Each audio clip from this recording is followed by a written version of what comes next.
ចាក់ចេញពីកំពង់បន្សល់ទឹករលោកបោកចិត្តបងប្រលឹមស្រាងខ្យល់ត្រជាក់ផងអូនឈរមើលបងទឹកភ្នែកហូរស្រង់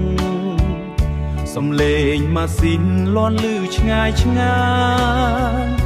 បេះដូងអាឡ័យចង់ហៅបងឈប់តែជីវិនក្រ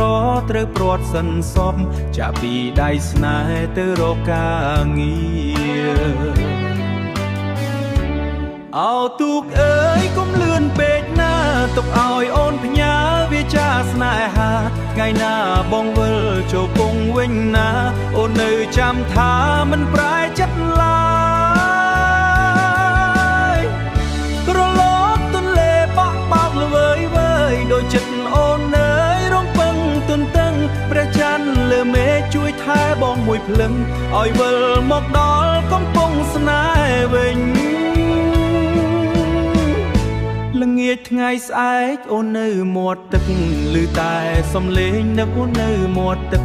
ឮតែសំឡេងនឹកពីអតីតកាលកន្លែងអង្គុយក្បែរដើមចំប៉ាធ្លាប់សន្យាថាមិនឃ្លានពីគ្នា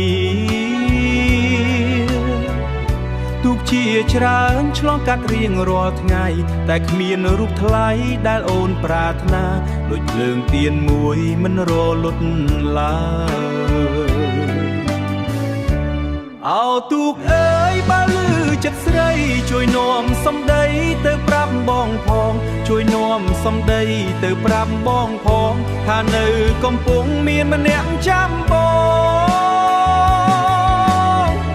ចាំរហូតទូកចូលតវិញចាំរហូតទូកចូលតវិញ